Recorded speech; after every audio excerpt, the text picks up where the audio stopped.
Greetings, this is Daniel Wilder coming to you from Tbilisi, Georgia. It is a beautiful day, and today I'm talking about postmodern psycholinguistics. Now that's the simplified title. You might call it post-postmodern or post-post-post-post or post-post-post-post-post-modern psycholinguistics. That's 3 to 5 X's, depending on your perspective. So what I mean by this is really that we're going to move through the post-postmodern perspective. We're going to start from Wittgenstein in postmodern, then we're going to go through post-postmodern, and then we're going to go to post-postmodern or a holographic perspective, and then we're going to take a step beyond that and see where we go. So if you're ready, strap in your seatbelts. So Wittgenstein, he has this famous book, the Tractus Philosophicus, where he attempts to break down the structure of language and essentially the linguistics and getting towards the psycholinguistics of language. And you also have a lot of semiotics theory and other theories dealing with this that are coming from a primarily postmodern perspective.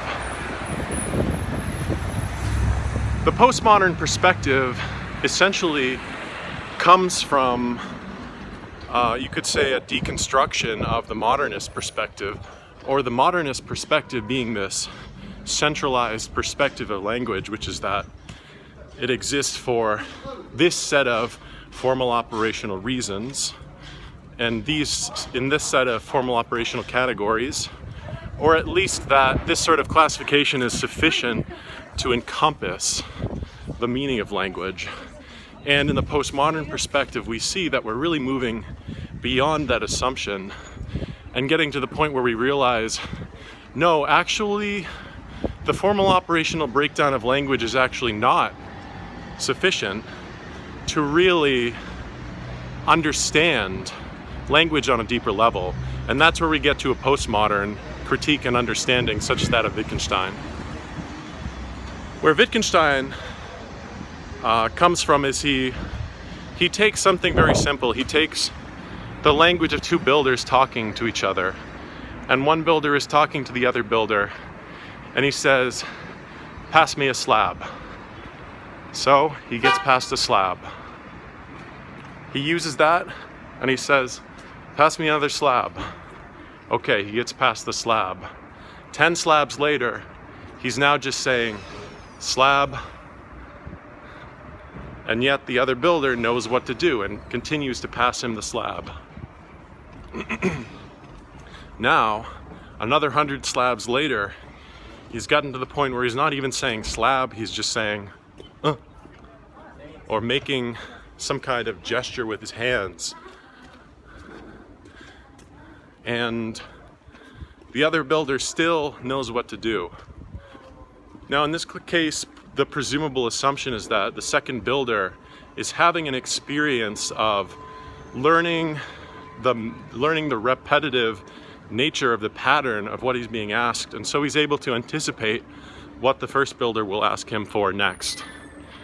And another developed perspective would be that he is a skilled artisan himself and is capable of understanding what the next step in the building process is.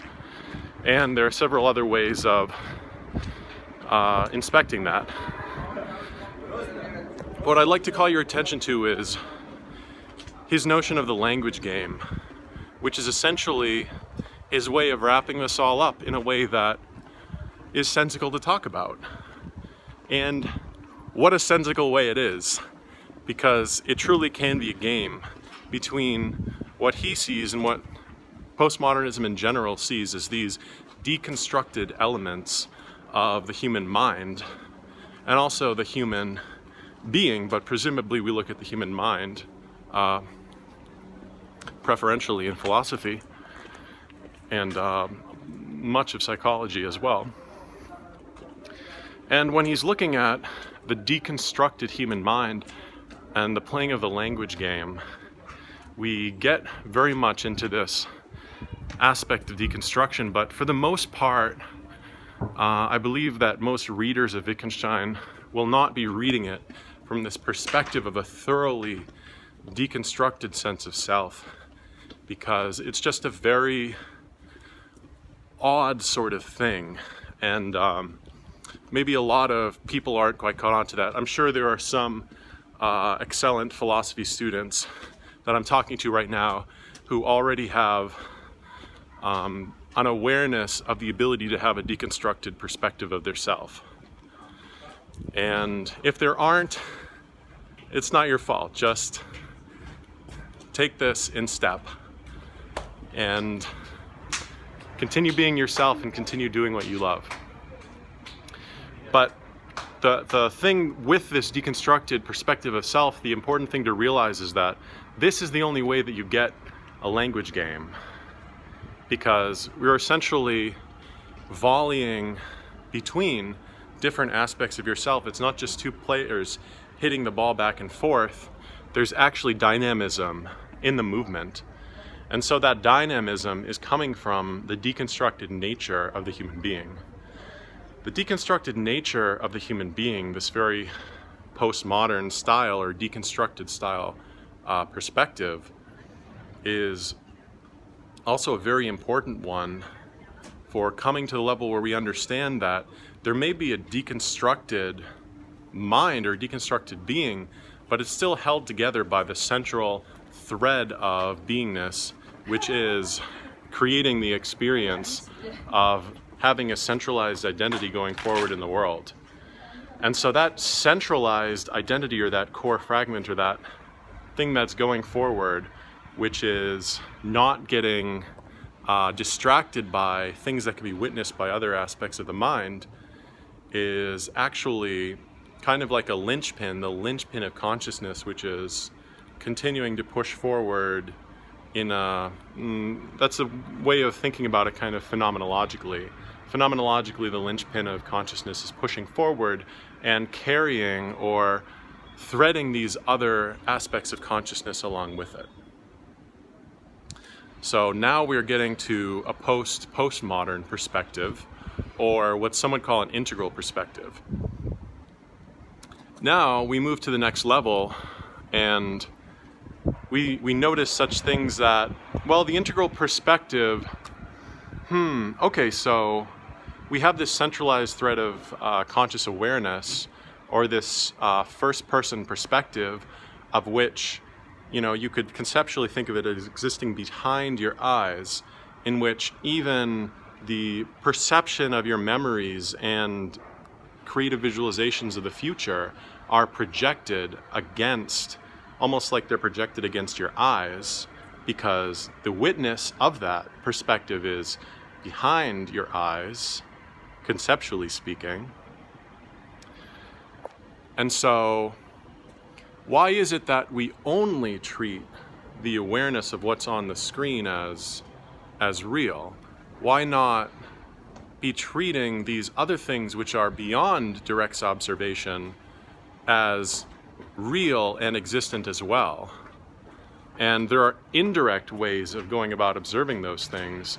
We have a subconscious mind, for instance, which is always operating and always doing these incredibly sophisticated things, these mind-body bureaucracies of gestures and communications and implementations, enacting these skills, having these perspectives sometimes that we don't even know are there.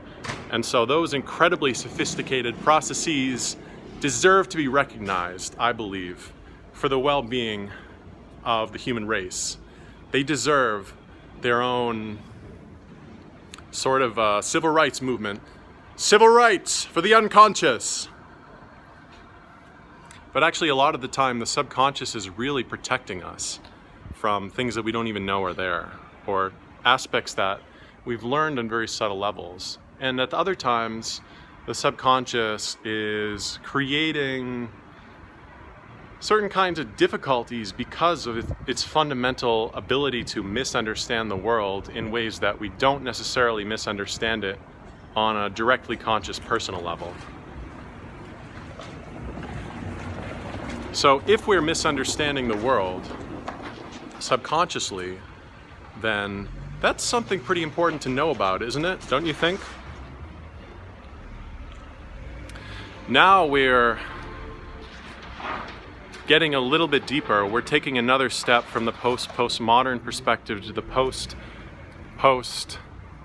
the post-modern perspective after that, which is this perspective of the holographic nature of psycholanguage, the holographic nature of psycholinguistic perception and communication.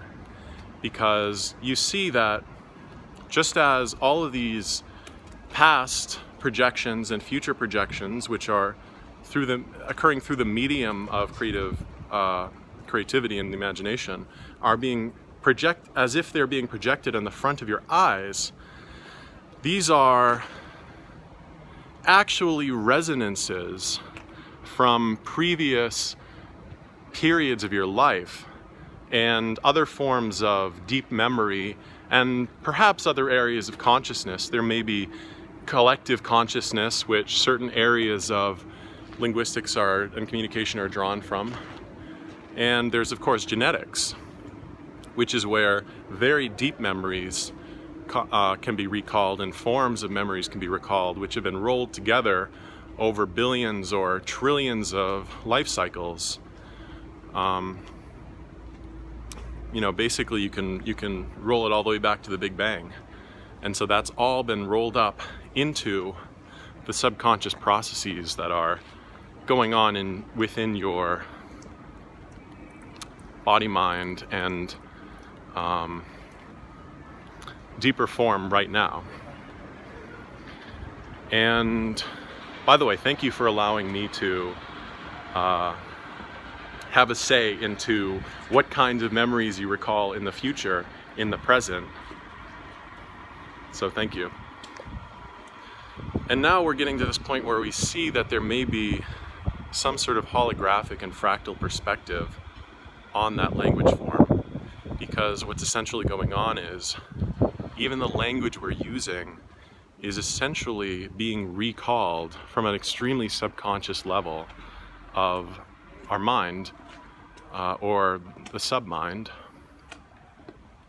and we're using that in order to at least articulate these communications. I'm not going to go so far as ruling out the free will of the witnessing perspective, or the free will of the thing that's, the who that's right here, the what that's right here. But to some degree or another, all of the things we're saying, these words I'm saying, I learned these words from somebody else. You think I was born into the world with a fluency in English? Now, maybe there are genetic components, and so these act as a sort of equation, the genetic components, the foundational components of speech multiplied by the experiences learned in life. This seems to be one of the most common modern perspectives, and it makes a lot of sense, because this would essentially account for the quintessential human being's ability to learn any language or to speak any language, as long as they learn it in a way that's sufficient for them. So, but generally we don't even think about it. We don't even think about this first language, for instance English, because we just learn it from such a young age and it becomes such an unconscious part of our life, we never even get down to thinking about it. But the English language in itself is already extremely complex, not just because there is some abstract, homogenized language structure out there, but because the forms of which English is taken and the essential reverberations through the collective consciousness which is expressed in everyday communication. I'm not talking about an abstract, psychic unconscious. I'm not commenting on that. Essentially, we see that the collective consciousness of communication is homogenized itself, is itself homogenized, because, presumably going back a few hundred years. You have the forcible homogenization of language from a centralized hegemon, you know, the monarchs and priests and whoever undertook the task of homogenizing the English language and the Anglo-Saxon culture and all of that going back. So there's a genealogical aspect to this as well, which is I think a very integral approach to this whole thing as well. So you look at Foucault, and I think Foucault is about a half step past Wittgenstein. It's not to say that Wittgenstein's work is less contributive or simpler, but Foucault in some ways goes a step further with his perspective on the genealogy of these concepts. So there is a collective genealogy, just as there's an individual genealogy. And as a thought experiment, take some words that I'm saying right now and try to understand. Just ask yourself, why do I understand what he's saying? What is resonating with me that I'm even able to get some sort of perception of this language? And then, past that, why is it that if he says the same thing twice, I seem to have some kind of recurring recognition, and then perhaps another pattern-based recognition as well.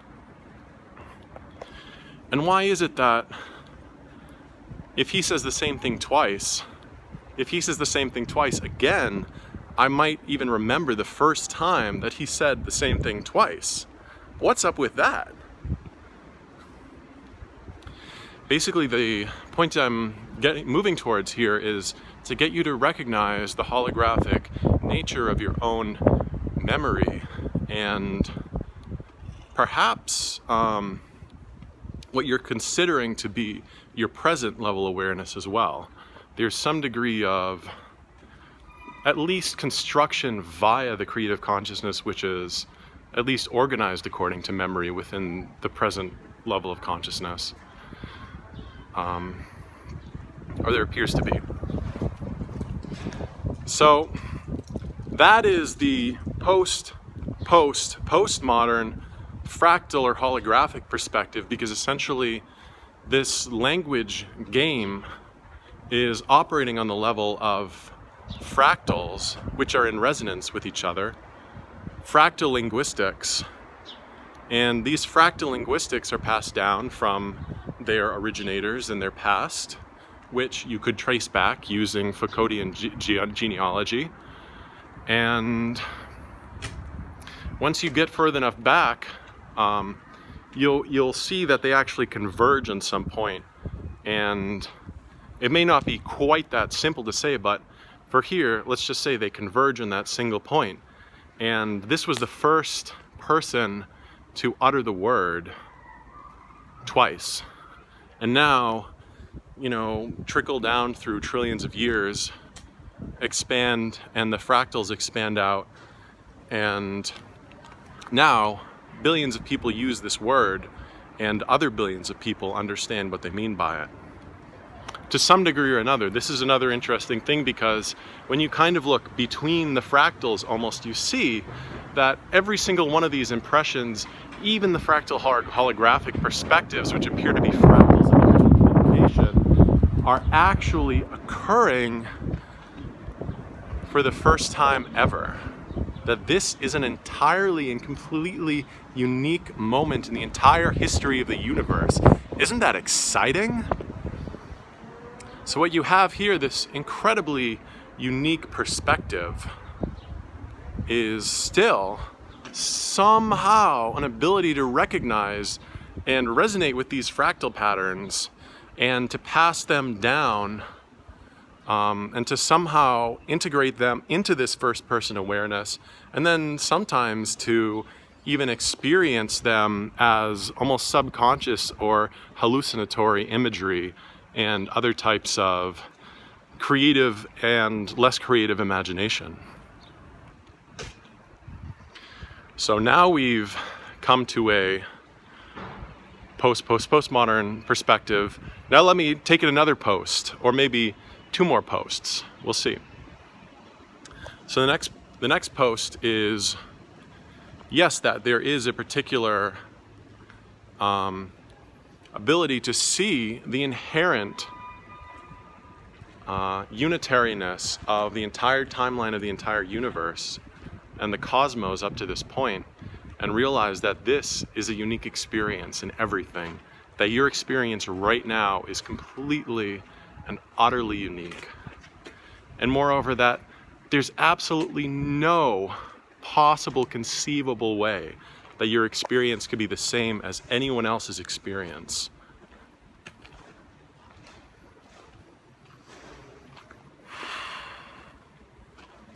I'm just going to let that settle in for a moment.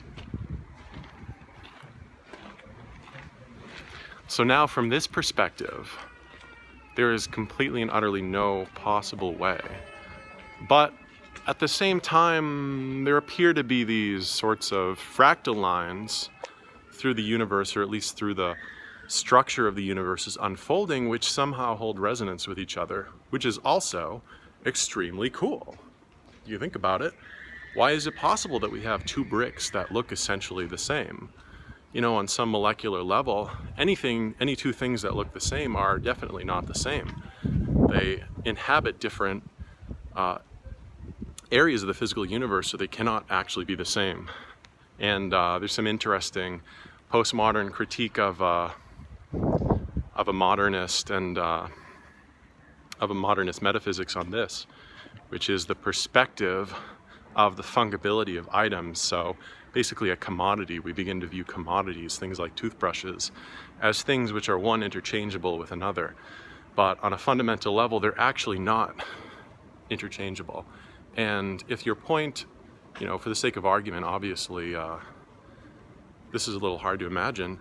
If your point of buying the toothbrush was not to brush your teeth, but to actually harvest the amount of molecules of a particular element within the toothbrush, then one toothbrush might very well be more valuable to you than another toothbrush.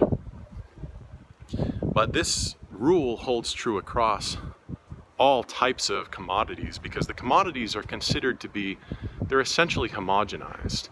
And so the homogenization process, you know, which is both necessary and also the product of industrial production, industrial style production, and I believe we might see a breakdown of that in the future, in the near future, at this point in 2019.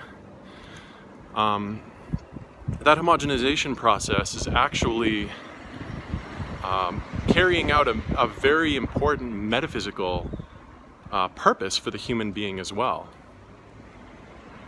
So that metaphysical purpose, I'm not gonna extrapolate this on this endlessly, but I'll just say, for one, it's a lot simpler to look at 2 things that look the same and do quality control on them. It's a lot easier to look at 2 things that look the same and price them the same way. It's a lot easier to do market research or product research on 2 things that look and feel the same. It's a lot easier to make 2 things that look the same with the same machine. It's a lot easier to make 2 things that look or feel the same using the same materials with the same worker who's essentially laboring in a creative way from one day to the next, but in some manner is doing the same thing over and over again in an industrial setting. And yet we can come back to this perspective that though there may be a fractal aspect going on here, there's also this inherent uniqueness to this moment. And just beyond that, we're getting so subtle with the mind that it's very hard to say at this point what exactly exists there. But my best guess at this point is to agree with the world philosopher Ra-Uru Hu in his system of human design, which is based on many different esoteric and wisdom traditions, and he essentially constructs the human design system through his own awareness of the incredibly subtle forms and the auric energies that he sees going about in the world. And Ra Uru Hu, he originally came out with the human design system in 1987, and then he died in 2011 after extrapolating the system for that entire time period. He was a great philosopher,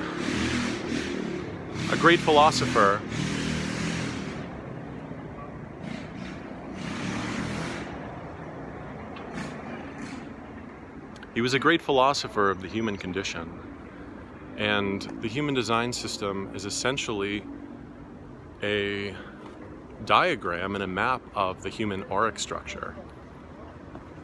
So in wisdom traditions, the auric structure is essentially the structure that exists beneath the level of conscious mind, and in fact below the level of the intellect or the buddhi.